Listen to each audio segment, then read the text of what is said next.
Okay, so the first thing that I want to share with you is I made... Wait, Jamey, what? What's up? I'm Jamey. Hey, I'm Ally. And welcome back to A for Effort. A place where we champion creativity, however it manifests. Whether it's junk journaling, filmmaking, or attempting a new DIY project, we're always looking for ways to get out of our heads and into our hands. On this pod, we'll be trying new crafts and chasing new artistic endeavors in hopes that it inspires you to create something yourself or just tag along for the ride. I missed you. I miss you too. Welcome back. Thank you. Wow, it was such a St. Louis experience for those that know St. Louis well. I went to college there. Jamey's from there. So was my husband. But we hit all the spots. We did the Hill. We went to the Muni. We went to Ted Drew's. We went to the zoo. And I'll talk about this a little bit later, but I did get inspired by my next project. Not the one that I'm showing today, but my next one. And I can't wait to tell you about it. I can't wait to hear about it. How are you? Oh, I'm great. I also was traveling. I brought my junk journal as like an early show and tell of like just to show. Oh, get it out. Same. Get it out, sis. Get it out. Same. I was like, well, these are the two most recent things that happened since I've seen you last, so I figured I'd show them via junk, right? Love. Right? So it was our 4-year wedding anniversary, which so Oh, that's this happy little page. anniversary. Thank you. Cute. Last week, this little card Stuart wrote me, and then this is a card that Stuart wrote me that is, well, the words are in here, which are private, but it was a fruit and well, not like that, but you know what I mean. It's not a slutty card. It's a very nice card. He's a nice man. Yeah. But it was our fruit and flower anniversary because we do the whole like, which is so. I'd really like to speak to the person who came up with this because number one, fruit and flowers is so bizarre for it to be that, and number it's two, an edible arrangement. It's the edible arrangement anniversary. But then also, why do I have to wait 100 years to get a diamond? I know. Why do I might not live that long. I'm probably not going to live that long. They make jewelry shaped like fruits and flowers. Yeah, literally. Yeah. It's nice though because it always gives us a prompt, right? Like it kind of gives a little bit of structure. An inspo. Yeah, I got Stuart a sack of flour. Love that. And a cookbook because he's been wanting to make bread, like sandwich bread. Yeah. And he got me a flower press, which I'm really excited to use. I'm excited for you. I've always wondered about I've always done like the put it in a book and hope for the best, and it never really works. This is a glorified version of that. I'll show it next time. But my stickers in here are fruit, which I think is so funny. Like this is gosh, Jamey, get your camera work under control. Like this is an orange, this is a banana. Yes. Silly, right? And I then love we it. were at a wedding last weekend of our friends Liz and Joseph, and this is their beautiful invitation. I was like, wow, definitely gotta memorialize this baby. Oh, you sure do. It's just fun to junk after an event because usually they come with ephemera. Yeah, it's like it's when you get when you spend so much time, for both of us, we've both gotten married, so we've done this, the details. And then you use it for that one day, and you're like, what can I do with this? I want it. And I notice it at other people's weddings, and I'm like, oh, this name tag is so cute. Like, what am I going to do with it? You're going to junk it. Well, wait, can I show you my St. Louis junk show me your junk. Wow, I really love that you did that. I haven't really, here it is. I just looked at it again, and I just got so excited. So yeah, double pager. We got our double pager. Wow. But yeah, so yeah, spoiler alert, my husband worked on the creative team of Hairspray, and so I got his badge and I just put it in there. His little bio, we got the tickets. We went to a Cardinals game. That was another St. Louis thing that we did. We had great seats. The Cardinals won. It was so fun. I got to use my bird paper. Bird paper. Which I need Bird to circle girl back approved. to that. Bird girl approved. I have to circle back for a second. And I have to tell you, the bird girl of it all, as we have established, I am a witchy woman. I believe in all things unseen, okay? And when Jamey came to town, we were really in our frog era, right? Mm-hmm. Well, this sweet woman, I went into a shop that welcomed a witchy woman, and she told me that I had frog energy, right? And then, I was like, what does that mean? And I, looked into it. If you're into the woo, looked into it, whatever. She's like, but you are on the cusp. And I'm not kidding. This happened like a month ago. You are on the cusp of bird energy. Wow. I'm not joking. And I forgot about that. Wait, tell me. Well, can I just be a little picky as a self-proclaimed bird girl now? That could mean so many different things because there are a lot of different types of frogs out there, not to be all zoologist about it. And sure, birds. but like they don't seem to vary. Someone chime in the comments if you're like, actually, you don't know quack about birds. Well, quack is a duck, so. Which is a bird. I know, it's great. I was just saying, like, did you mean to say that? Yes. That's what was hilarious. Pun intended. Okay. Pun intended. Yes. Okay. But I feel like a tree frog and a river frog are more similar than like an emu. Oh, I see what you're saying. And a penguin. Yeah. I see what you're saying. All bird, but very different bird. So when you're giving bird energy, are you giving pigeon? Or are you giving eagle? We need specificity here. You need to go back to that shop and ask for clarity. I should. Okay, so God, I want to like touch a little bit on the film creativity of it all really quick because I'm, deep in producing the movie that I wrote. I also have a friend that just featured a short at the Dances with Films Film Festival, which was incredible. Shout out Dan and Zoe. They have so many great films on YouTube as well if you want to check them out. But it just reminded me of like what simple, like all of these filmmakers are taking essentially simple life moments and they're creating these masterpieces of film. And it just was like, it doesn't always have to be this like big thing. It doesn't always have to be a feature. It doesn't always have to be something like that because I feel like sometimes, at least for me, recently this last week, I kind of got into like creative paralysis where I was like, there's so much that I want to do that I don't like, I'm almost like so overwhelmed that I don't want to do any of it. Yeah. You know what I mean? Because I want to do it right and I want to do it well, but I'm like, you just gotta have to get out of your own way, I guess is what I'm trying to say. Totally. I was talking to my brother-in-law. He listens to the Rewatchables podcast and The Big Picture. I don't know which one this was mentioned on. Maybe it's the same thing. I don't know. I don't listen to either. But they were talking to Steven Spielberg because of Disclosure Day. Oh, I've heard of him. Yeah. This little director, which I still haven't seen and I want to see it. But he mentions that him and a few other directors, they get together to paint Dungeon and Dragon figurines and talk about movies. Sick. And I'm just like, yes. Yeah. Yes, it doesn't always have to be cool. This thing. Like, we can be making necklaces and, you can do multiple things at once. And, like, it's just to kind of, again, get your, what is it? What did I say? Your head out of your hands out of your head. Out of your head and your hands. Out of your... We literally say it at the top of the episode. Jeez. We literally say it at the top of every episode. She's overwhelmed. Does that mean that we should show and tell? We can show and tell, but I want to clear the air about something with show and tell really quick. I was talking to my loving, stunning, gorgeous husband, and I was kind of hemming and hawing on how I wanted to reveal my show and tell with you today. And he was like, well, Jamey already knows what you made. And I was like, no, she doesn't. No, I don't. And he was like, I thought that you guys like put that on every. And I was like, no, I am so neurotic about not talking to Jamey. We might have BFAs in acting, but these are authentic responses in real time. And it's hard. Yes. It's hard to not tell your best friend what you're working on. Yes, we talk almost every morning, and this is what we were doing. Now we're just recording our talks, and we have like everybody to join in on the conversation, but it has been like a severe editing process to be like, yeah, the thing I'm working I'll tell you when we film. I can't talk about it. Yeah. Okay. So how do you feel? Do you want to be the first to show and tell? This is show and tell. I have 2 things that I'm showing and telling today, which is I know it's kind of overwhelming, and I was like, I should space them out, but I really don't want to be pigeonholed as like crochet queen, so great. I'm doing 2 in 1. Oops. I think kind of same. Oh, great.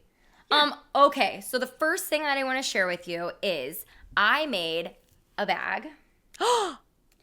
I made a raffia bag.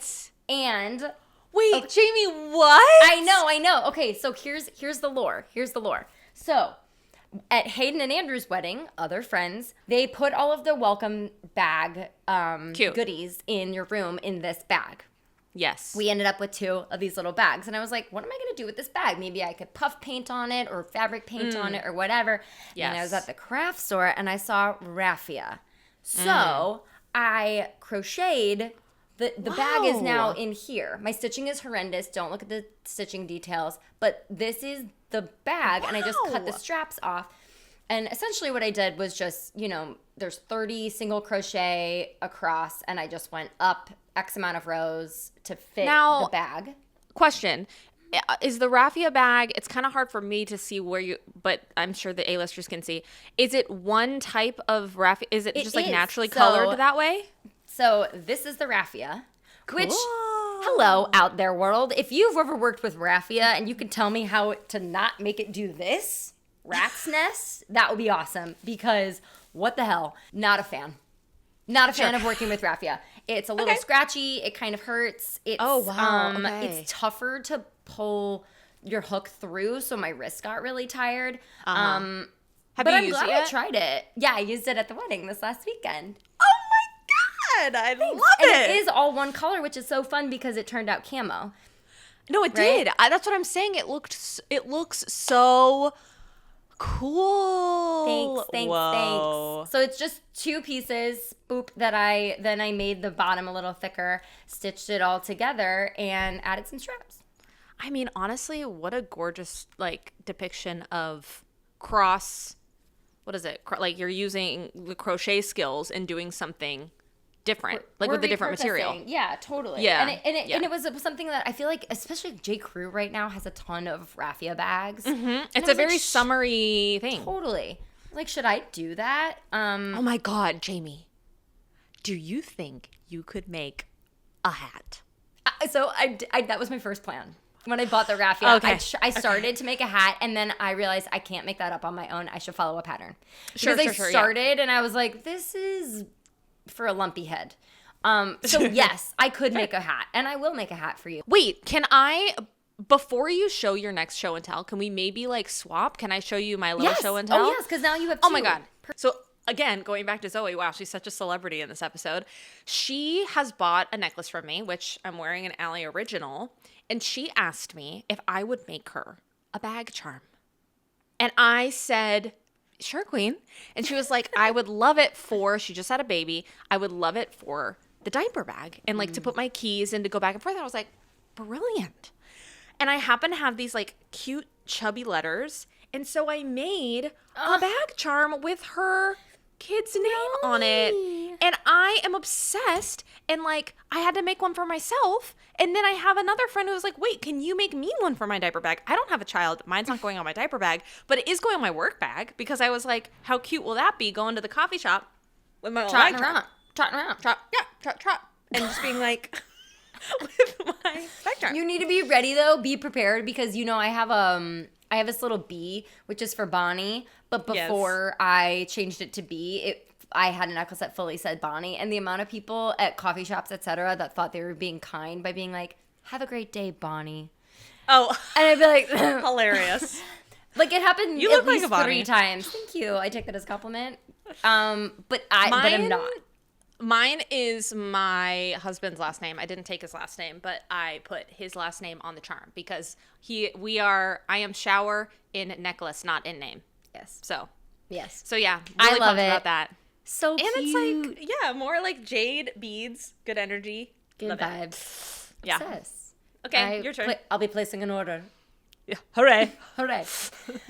Okay, well, on the topic of babies, I have a baby here. No, I don't. I crocheted you hid that from me too? I'm pregnant. No, wow. I'm not. But I do have another baby mobile that I made. Oh my God! It's sea so creatures. Cute. Wait.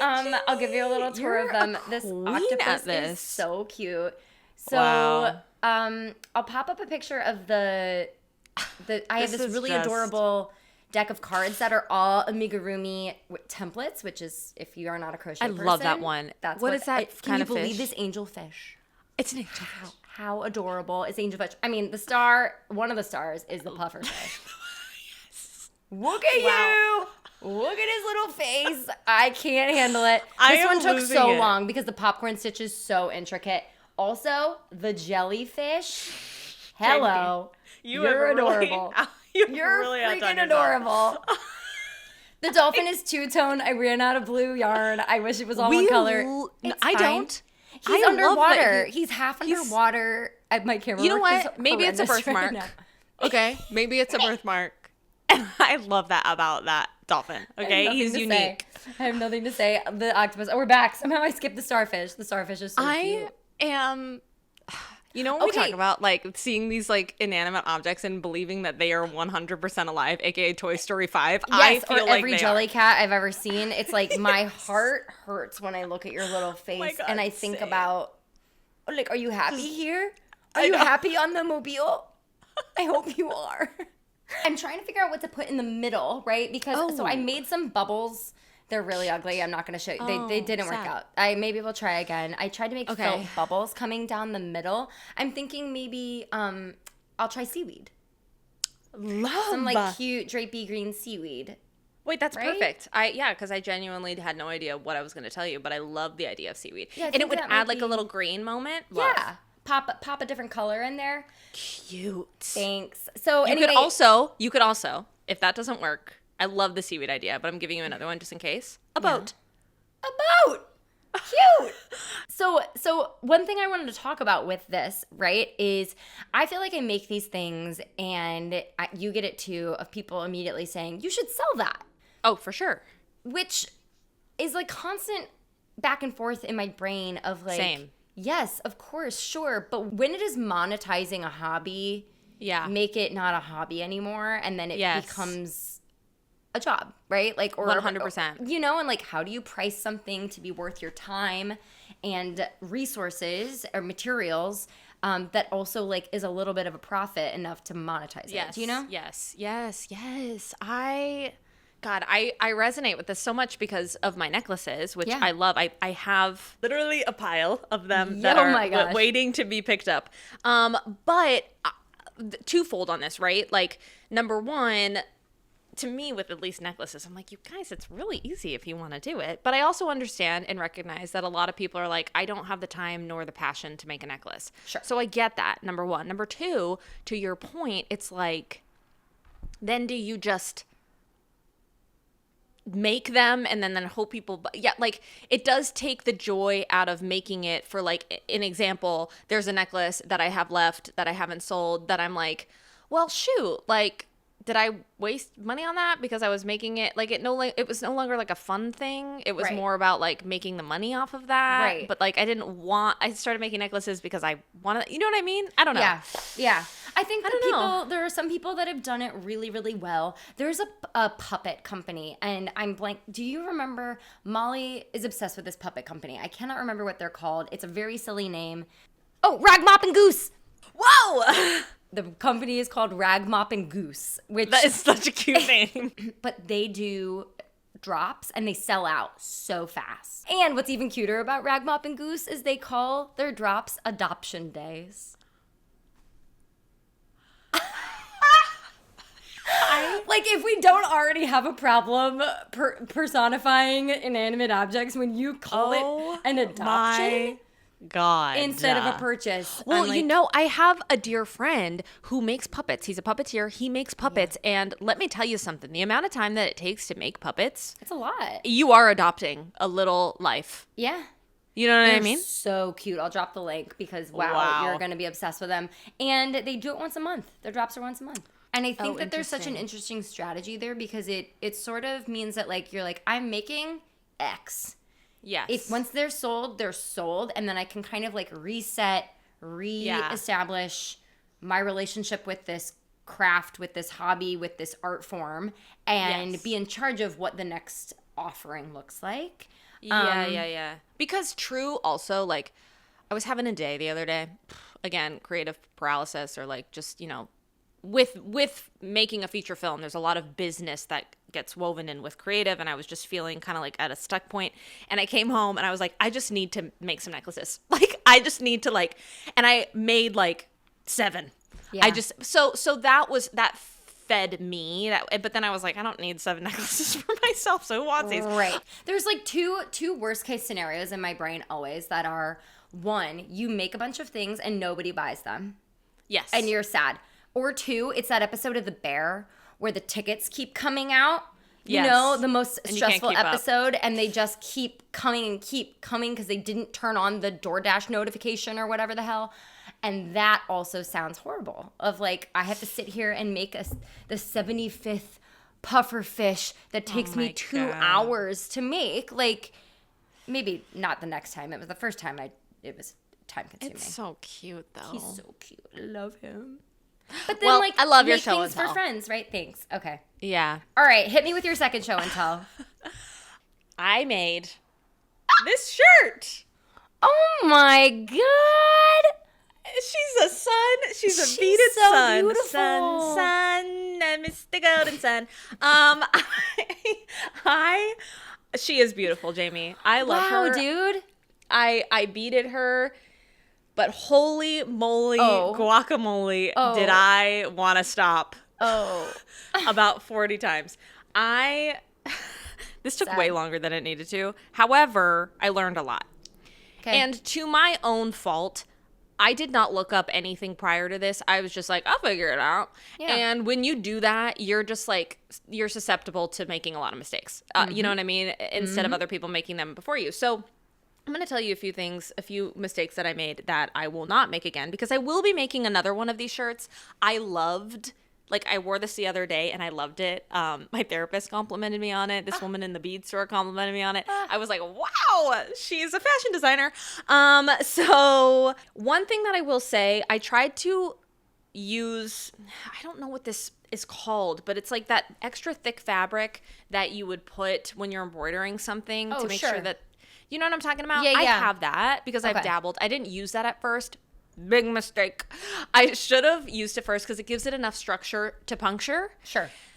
And so I started and then I had to start over. And I still have, you can see on the opposite side, I still have some of that like holding up the structure of the sun. Oh, I see. Because I just like cut 'Cause it. you It's like cut tear around it. away. Yeah. Yeah. So these longer beads I did individually. I don't think I needed to. The smaller beads I started to do individually. Again, did not need to. The key with this is to put like 4 or 5 beads, then lock it on either side with the embroidery thread. Again, a bunch of trial and error of which I documented. So will have that up somewhere. Yay. And, but I do think it's so fun and cute with all these beads And what was your inspo for the sun? Did you just do that pattern yourself? No. Well, I got inspired by a Pinterest Ooh. photo. Yeah, Great. where she has like a rising sun, and then I did my own spin on it. Cute. Yeah. Still like an artist. So when I was in St. Louis, they're cleaning out Nathan's grandparents' home because they have since passed.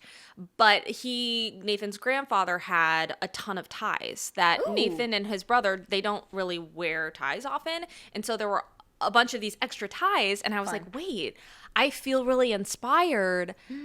Can I take any of the ones that you guys don't want? And they were like, oh my God, please. So I have a ton of ties. Fun. I'm going to try and make a shirt. Cool. So Cool. with that being said, I am on the market for a sewing machine finally. And I think I'm going to pull the trigger today Do it. on a Brother sewing machine. If anybody has any qualms, I've scoured Facebook Marketplace and eBay, by the way. So Yeah. I already did that. And it felt like a lot of the people, at least in my area, were trying to sell sewing machines for close to retail price. And I'm like, at that point, and it's like missing like a part or a this or a that. And I'm like, I might as well spend the extra $25 to get a brand new one that has all the parts. You know what I mean? Sure. I feel like if I wasn't in LA, I might have an easier time. Yeah. But so I'm going to buy one. I'm going to buy a Brother, I think it's called an SE 9500. If anybody has qualms about that. Like if they're like, that's a great beginner machine, great, awesome, would love that feedback. If anybody's like, oh no, you should have gotten this, like please drop it in the comments. Because I'm buying it new, I will be able to return it if it doesn't like fill the need, you know? Yeah. So, but I am excited for that journey. Fun. Hopefully I don't screw up the ties. You know what's so, I love that idea. I can't wait to see what you do. I like when you say that, I have 100 visuals in my head of what a shirt made out of ties is. They're all cool. The other things that I've heard people doing with ties of people that have passed, my aunt did a really sweet thing with my uncle's ties, made Christmas ornaments for everyone out of them. Wait, she that's cute. cut them into like a plush heart and put a little bell on all of them. And so ours hangs on our Christmas tree. It's my uncle's tie. How sweet. That when if you have a ton of ties, you can also I have enough ties for the shirt. Well, you're going to have scraps. You're going to have scraps probably, right? Well, yeah, probably. Okay. So maybe I could do both. Yeah, you could definitely do that. Oh my God, that's so sweet. Isn't that a cute idea? I also have been feeling super inspired by just like fabric in general. I have an old pair of jeans that I might start painting because my friend Beth, she painted a pair of jeans. They're so freaking cute. Insert photo here. And I may want to like dabble in that. You have just so many, you've more denim than anyone I know too. You have denim to spare for a project. I do, unfortunately. Fortunately and unfortunately. It's a good problem to have. Yeah. Anything you're like, are you going to be making, what do we like? I guess you don't necessarily have to have an answer now of what we might see from you. Yeah, what you might see from me is finally, well, two things. One, my flowers out of my flower press will be done, and I'm gonna do something in my junk journal with them. Great. I saw a really cute thing. I won't say what it is because I don't want to spoil it, but I'm gonna do something that I saw someone else on the internet do, with dried flowers, and I talked big talk about the frame, about the IKEA frame. You did, and I almost. So I gotta do it. It's time. It's time. I almost went to IKEA this last week to do it. I almost did that. But then I was like, I need to do something that I know, and that was my beads. And now you have to sew a shirt made of ties. Yeah, no. Oh, last thing I want to say.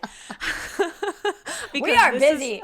We are so, this is what I'm talking about, creative paralysis here. I came across, God, I have to know what this creator's name is. I will report back when I make this thing. But she made a bucket hat, and she's selling the pattern for said bucket hat. But it's so cute, wide brim. It's giving lack of color, the brand, which I love, and I want that hat, except I think it's $120. But I think I might try and make that. So you might get the tie shirt, you might get the ornament, you might get the bucket hat, or you could get something that completely is different that my ADHD takes over and I say, actually, I want to do that instead. So, all right, A-listers, I feel like we really nailed it this week. So much to cover. There was a lot to catch up on. There was a lot. So we'll see you next week.